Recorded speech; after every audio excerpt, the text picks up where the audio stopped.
Welcome to Talk World Radio, a half-hour discussion of politics as if the people mattered. I'm David Swanson. This week on Talk World Radio, we are talking about so-called authorizations to use force. Brett Heinz is a policy researcher and freelance writer based in Washington, D.C., where his work focuses on economic justice, political inequality, corruption, and U.S. foreign policy. Quite a lot. He is currently the Global Policy Coordinator for Economic and Climate Justice at the American Friends Service Committee, AFSC, and you can find his writings at brettheinz.com. Brett Heinz, welcome to Talk World Radio. Thank you for having me. Thanks for coming on. Thanks for a recent article you wrote called Proposed War Authorization Could Allow Trump to Target 60 plus countries. Does not sound good. Let's start with the basics. For those who don't quite know, what is a war authorization and how does it relate to a declaration of war? That's a good question. Traditionally, Congress, whenever they have decided to go to war, would issue a formal declaration of war. But we haven't actually done that since World War II. More recently, it's far more common for Congress to pass what is called authorization of the use of military force, sometimes shortened to AUMF, which is essentially a law saying that a president within certain circumstances, in certain conditions, has the ability to engage in hostilities, which generally means the waging of war. Right now, we have three of these that are still in effect, AUMFs. We have one still from 1991 in the first Gulf War, and we have a second one from 2002, which explicitly authorized our invasion of Iraq after 9/11. But most significantly is the 2001 AUMF, which is a very broad piece of legislation enabling the president to go after anyone who has planned, authorized, committed, or aided, quoting there, the September 11th attacks. And because it had no expiration date on it, it had no restrictions geographically on where it could be used. This has been a very abused piece of legislation. It was passed at the time with near unanimous support in Congress, everyone except one member, Barbara Lee, who stood pretty consistently for peace during her time in Congress. But its use has gone far, far beyond what Congress originally anticipated it to be used for. As of right now, this 2001 AUMF has been used to justify U.S. interventions in 22 different countries. Most notably, the ones that are most discussed are Iraq, Afghanistan, Libya, Pakistan, Somalia, Syria, and Yemen. But none of the language in this 2001 AUMF actually applies to what the Trump administration has been doing recently in the Caribbean, where there have been so far about 4 airstrikes on boats that have been accused of, without significant evidence in most cases, accused of narco trafficking. And usually the Coast Guard would just interdict one of these ships and launch a formal investigation. But now it seems that we are just blowing them out of the water. And there isn't really anything in any of our existing AUMFs that provides the White House with the authority to do this. And they seem to know it because whenever they're talking about it with Congress, they seem to be saying, oh, under Article 2 of the Constitution, we just kind of have a broad ability to do this whenever we want. And I think they know that that's kind of weak footing. So they've been looking for new war powers, and that's sort of where this story kicks off. I know you probably can't say this in Washington, D.C., but for an ordinary human reading the U.S. Constitution, that seems to suggest that the Congress must decide on each particular war for a limited period of time. Isn't there something dubious about the whole idea of, here, Mr. President, you can decide for yourself any wars by the dozens as long as there's sort of this kind of flavor of war?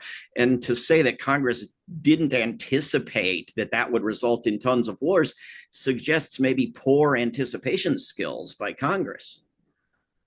I would agree. I think it does. It does say something about a lack of creativity in imagining how the White House might use something. Particularly, the big problem with the 2001 AUMF is that there's just no restrictions on it, and it can be used against so many different forces for so many different reasons when you stretch the interpretation of it. Over time, I think that Congress's realization of this has become more acute. There have been a number of attempts at repealing some of these AUMFs. Generally, the 2001 AUMF, the largest, is actually been the hardest to try to get efforts to repeal through Congress. But they haven't brought any repeal effort through both houses of Congress yet, even though there now seems to be a growing bipartisan realization that it was probably a bad idea to say that any president can at any time go into any nation and launch any kind of military activity against anyone even kind of related to Al Qaeda or the perpetrators of 9/11. And how does all of this, I know you definitely cannot say this in Washington, D.C., but how does any of this relate to treaties that under the U.S. Constitution are the supreme law of the land, such as the UN Charter, that say you can't start wars? I know we're supposed to believe that if Congress starts wars, they're totally legal. But there isn't any treaty that says, oh, but it's okay if you're a legislature. A crime is a crime is a crime. So how under international law can the Congress say to the president, feel free to launch wars of this variety when war isn't legal? Yeah, I think that question kind of gets to the heart of Washington, D.C.'s unwillingness to seriously grapple with international law or to even pretend that we are actually under obligations to international law, which, as a matter of fact, we are. As the world's most powerful country, we kind of just seem to brush these concerns off.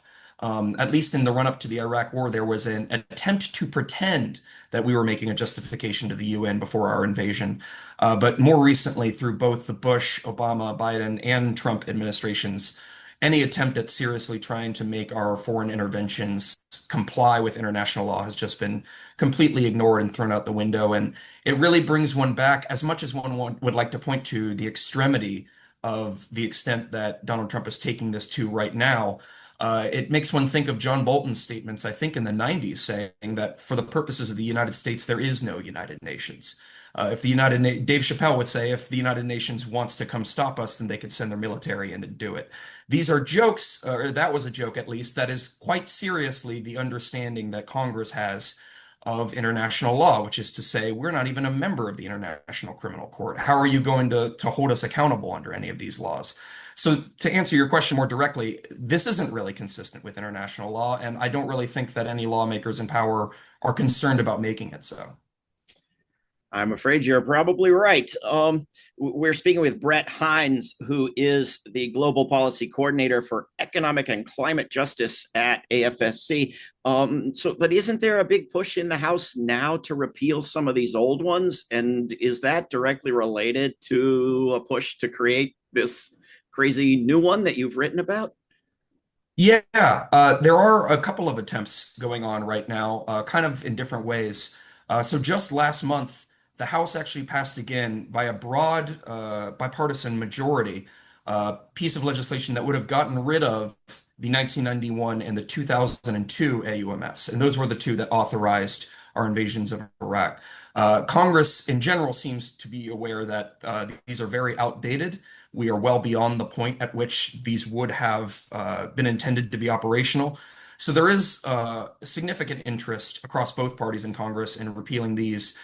Repealing the 2001 AUMF has been much more difficult precisely because I think members of Congress are aware how much every White House in modern history has relied upon it to conduct a global war on terror and increasingly other global wars, a global war on drugs, which is what we're starting to see right now.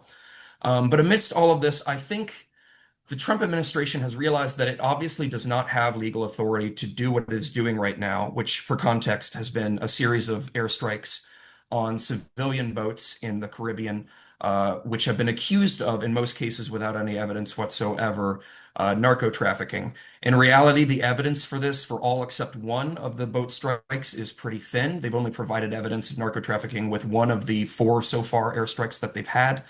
And in other cases, the boat is consistent not only with what one would expect of drug trafficking, but also of migration, of regular fishing expeditions, of any kind of activity. But the Trump administration seems to realize that legally it has overstepped its authority in just randomly just taking lives in the Caribbean. Many would call it murder. I would consider myself one of those many. And they realize that if they want to continue to do so, especially without triggering other legal provisions limiting the amount of time that the president can do something like this, they need new war powers. So there's been a proposal, which is what my latest article was about, floating around now for several weeks here through both Congress and the White House. No one is sure exactly where it comes from, and I think that's on purpose. But it seems to be the rumor is some sort of collaboration between White House officials and a Republican member of Congress, Corey Mills from Florida. And this new proposal, somewhat based on the 2001 AUMF, which has caused us so many problems, and says the president has broad authority to go after any narco terrorist, which is to say, any terrorist designated organization that is involved in any way with the drug trade or even financing it or even is attached to it loosely, which sounds perhaps like it could be a reasonable proposal. It doesn't to me, but I could see how someone might think that that would be a reasonable proposal until one actually starts to look at the scope it offers. Some people might remember that earlier this year, the Donald Trump administration greatly expanded the list of organizations designated as terrorists in the United States to include a lot of major Latin American cartels, including the Sinaloa cartel, which is arguably the most powerful drug cartel in the world. Under the language of this proposed AUMF, the president would have the authority to go after any of these organizations anywhere that they operate. And the point of my piece was to say, okay, exactly how much power does that give the president? Exactly where are all of the places that all of these different so-called narco terrorists are operating? And what I found is that it's nearly a third of all countries on the planet. Virtually every single country in the continental Americas, along with large swaths of Asia, Europe, and Africa. The president would have the ability to go into any of these countries without additional permission from Congress and begin essentially warfare against any sort of narco trafficking operation involved with one of these organizations. And this is sort of setting us up for yet another repeat of the 2001 AUMF. That although, in fairness, this proposal does have a time limit on it, a 5-year time limit, the fact that there's no geographic restrictions and the scope is so broad makes it an extremely dangerous proposal. I couldn't agree more. I remember when President Obama was blowing people up around the world with missiles, and there was a liberal law professor who testified before Congress that if some of those drone strikes were not part of a war, they were simply murder. But if they were part of a war, then they were totally fine and legal and lovely. And she didn't know whether they were part of a war or not because that depended on a secret memo that Obama was keeping in a desk drawer somewhere. I mean, that seems like incredible, almost unlimited power right there. But to now pass this thing you've written about that essentially declares war on any nations, organizations, individuals, whatsoever that the president declares are part of a war, then murders become legal as part of a war, and nobody ever asks what makes the war legal. And so, I mean, where are any limits after that? This is a very interesting question and a very hard one to answer, particularly because I think in foreign policy for quite a while now, we've been seeing presidents push the limits of what the law allows them to do. And the law in this case, I'm referring to domestic United States law, since international law clearly is not a major concern. We've been seeing this growth of the imperial presidency for quite some time now, for really over half a century, but it has been supercharged by the war on terror and the new authorities that were provided to the White House because of the war on terror, where presidents now kind of have the ability to go in and kill someone and then come up with a justification for it afterwards without any real consequences for the fact that because they did this without any justification, under their own rules, it is an act of murder. There's no real appetite for accountability, it seems, within Congress for this kind of behavior. Congress seems to be very nervous about taking its actual constitutional responsibility seriously in terms of setting the guidelines for what U.S. foreign policy is, and they've been increasingly willing to just let whatever president is in power at the moment decide what the rules are. And when rules can just change whenever someone wants them to change, they're not really rules in the first place. So the role of law in all of this is getting increasingly murky and kind of post facto justifying any sort of activity they'd like to take. But we're now seeing this under the Trump administration spread out beyond foreign policy to domestic policy as well. the actual limitations that the law places upon what the executive can do when it comes to authorizing the National Guard to deploy somewhere or engaging in acts of hostility, some might say, within our own border. They've been pushing this line further and further over the last several months of the second Trump administration. And we haven't really found any point yet where either the courts or Congress pushes back significantly, which is a very dark path for us to be on. In fact, hasn't Trump declared that migration by individuals is a military invasion in order to justify a state of emergency, in order to justify kidnappings and deportations, which doesn't make any sense at all to me. But if the Congress is giving authorizations for the use of military force against organizations and persons, it starts to make a little bit more sense if war is turned into something that can be declared on a random group of guys, right? Yeah, it broadens what we're talking about now wouldn't really even fit into a traditional 20th century definition of war. I don't know what they'd call it, irregular guerrilla warfare tactics, state terrorism, some would probably call it. But traditional warfare is kind of out the window here. I think a lot of this has its roots in the war on drugs, which just even on a conceptual level really started to introduce us to the idea of launching a military campaign against a concept or against a class of objects rather than a specific state target.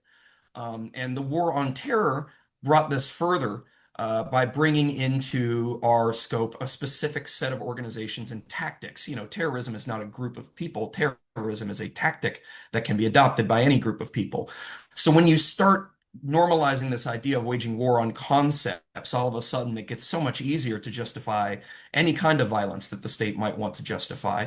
And what we're seeing here is with this new proposed AUMF that has been floating around yet not formally introduced, what we're seeing here is a new merger of these concepts of the war on drugs and the war on terrorism through this idea of narco-terrorists. Now, narco-terrorist is actually a very controversial phrase. It's a controversial concept. Since the 80s, there have been people, even within the United States defense community, saying that it is kind of an incoherent label. You're just sort of slapping it on to groups that kind of engage in drug trafficking, but mostly are terrorists, or kind of engage in terrorism, but are mostly just drug trafficking, and trying to blend those two concepts together until you just have one big bad guy label. And anyone who's kind of involved in either of those things can be thrown in this bad guy label. And under this new AUMF, the president would have the ability to just list any organization he would like. As a foreign terrorist organization under this criteria, and then go to war with them immediately without congressional approval. So it's really, I should note during all of this that this AUMF proposal has not yet gone anywhere, and it would be very difficult to pass through Congress. So hopefully we will not be seeing this move forward, but it serves as a very dark omen of the direction that a lot of militarists in Washington, D.C. would like to see the war on terror and the war on drugs take. Very, very frightening. And a recent book I read about Fort Bragg and U.S. Special Forces made pretty clear that here is, if it exists anywhere in the world, a group of narco terrorists. And I don't know how you can define terrorism to not include blowing up boats in the Caribbean. And if you're going to blow up boats in the Caribbean and push all kinds of snake oil remedies on the U.S. public as health policy, I don't know how you're not a narco-terrorist, if there is such a thing. It seems a very, as you say, a very strange concept. But I want to ask about something else related to war powers, and that is the War Powers Resolution of 1973, which for decades a single member of the House or the Senate could force a vote in 15, 18 days, could force a vote, yes or no, on ending a war. Even if it had been authorized by an AUMF, they could end a particular war, or at least get a vote that tried to, right? And there was lots of these votes, and they never passed up until Yemen. And then Trump overruled that Trump vetoed it, and they didn't overrule the veto, and they didn't bring it up again because Biden was president. But now you have in the Congress at least two war powers resolutions that say no war on Iran, and one very recent on Venezuela because of blowing up these boats. And you have a Speaker of the House who says, oh, well, I just won't hold votes on those, even though the law is thou must hold a vote on this. Is anyone concerned that Mike Johnson is, as far as I can tell, illegally disallowing votes that the War Powers Resolution is supposed to mandate? Yeah, well, I'm concerned, and I think you're concerned, and Good. perhaps most of our listeners are. Maybe not enough people, I think, are concerned. And you bring a good point. Earlier this week, Congresswoman Ilhan Omar introduced a war powers resolution that would explicitly bar the president from engaging militarily in Venezuela. And I should note that the assault on Venezuela, which has been a long-going part of U.S. foreign policy, is a big component of this new AUMF, particularly given the fact that the Trump administration has been trying to tie the Venezuelan government to a number of different drug cartels operating in the region. Some real, some largely kind of fake. You'll hear sometimes talk about a cartel of the Suns, which many analysts don't think actually exists outside of, the Run by CIA the president of headquarters. Venezuela, right? Yeah, they argue that there is a cartel essentially in the upper levels of the Venezuelan state run by Maduro himself, President Maduro of Venezuela, and that this is can be used as a justification for military intervention on on these grounds. Um, Obviously, it's all kind of weak and flimsy from the ground up, but I think it makes it all the more important for proposals like Congresswoman Omar's to get a fair hearing in Congress. And I think that there is kind of a bipartisan coalition in Congress, and there has been for quite some time now, which is very hesitant to use its War Powers Resolution acts against the White House, particularly because of the fact that it would require Congress to take a much more active management role in foreign policy in a way that they've been willing to just leave to the White House for so long now. But under the War Powers Resolution, the president is forbidden from engaging U.S. troops in a conflict for more than 60 days, and there's another 30-day wiggle room there for withdrawal. But basically, there's a time counter that comes down for when the president is allowed to do something like these airstrikes in the Caribbean. And it seems now that it would be either November 1st or December 1st from the first of his strikes that this would really start to come into effect. There's been a long legacy of people accusing presidents of breaking the War Powers Resolution and it all not really going anywhere. But that sort of comes back to a theme that I think we've had throughout this interview, which is that so much of this is caught up in the legalism of what the rules say and what the rules are. But at a certain point, that doesn't even matter that much when you just have a presidency that's willing to break rules, when you have a congressional leadership that's willing to break rules. And at a certain point, the rules don't matter because the rules are just made up by those in power. And I think that's the real threat underlying a lot of this here. And this new AUMF is just kind of one piece of that larger phenomenon that we're seeing, in that it would give the president sort of unprecedented powers to make up the rules as he goes along. I agree. But I'm afraid that people don't quite get always the details of what's happening. And good peace groups are now working on building the lists of co-sponsors of these war powers resolutions as if they were ordinary bills, rather than sitting in and shutting down Speaker Johnson's office until he holds the vote as required by a single sponsor of one of these bills, right? Yeah, I think that there might be something for, and this applies to these war power resolutions, but also I think could be a tactic that we see more in Congress in coming years, given how gridlocked it is. The discharge petition going on right now to release files on Epstein. There's been a bipartisan group, now a majority of the House after these recent special elections, who are willing to put their name on a discharge position that basically says Congress has to vote on this proposal to release additional files on serial abuser Jeffrey Epstein. And House Leader Mike Johnson is not a fan of this proposal, but he seems to be begrudgingly accepting the fact that he doesn't really have any option except to let them do this once they have the votes. So we might have to see a situation where, in order to get things like this moving, you have to build coalitions but even before supporting the bill, just supporting the ability of the bill to get a vote. And it comes back to a lot of confusing congressional procedures that really shouldn't be necessary in the first place, because the fact of the matter is that when a member of Congress introduces a war power resolution, it should get a vote regardless. We've got just a few minutes left, Brett Heinz, and it occurs to me that one thing that Congress could do about any of these wars would be to not throw a trillion something dollars into the war machine every year. And what I've wanted for years was for some Congress member to try to organize their colleagues to actually vote no, to withhold their votes on the policy votes on every chance to block the thing unless the number goes down instead of up. And I got this email from Congressman Ro Khanna saying just that. And then I discovered that the darn bill had passed in the House like 3 hours before he started organizing against it.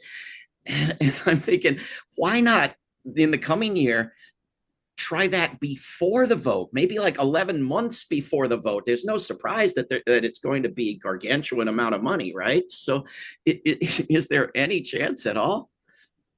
Yeah, I think there is a chance, but it is going to require, kind of as you've said, a lot of forethought, particularly because in order to get people around, there has, as I mentioned before, there's a bipartisan pro-war coalition in Washington, D.C., and I think that we are starting to see some of the fragments of what could become a bipartisan anti-war coalition. And that's going to involve bridging a lot of people with different backgrounds, a lot of different ideologies. And because of that, it's going to require a lot of coordination and planning in advance rather than 3 or 4 days ahead of the vote, just saying, by the way, we should vote against this. But I think that now that we are hitting this point of a literally $1 trillion defense budget, which is what we are probably projected to get this year between the reconciliation bill and the new military budget. Uh, Literally $1 trillion war budget, just to use the proper term. Yes, I forgot. It's now the Department of War. I should keep up with my terminology. $1 trillion war budget.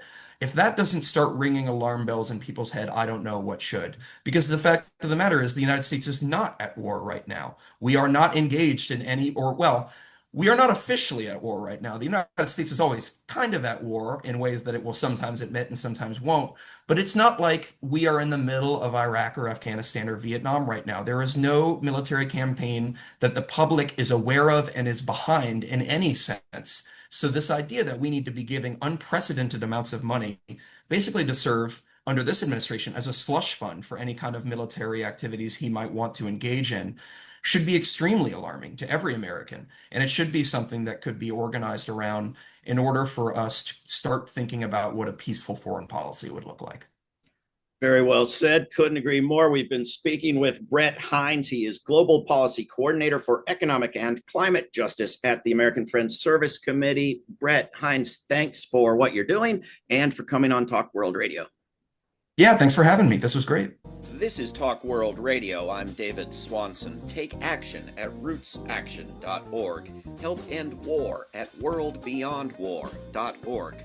Read or listen to today's Peace Almanac entry at peacealmanac.org. All past shows can be heard at talkworldradio.org. Talk World Radio is produced in Charlottesville, Virginia, and syndicated by Pacifica Network. There is no way to peace. Peace is the way.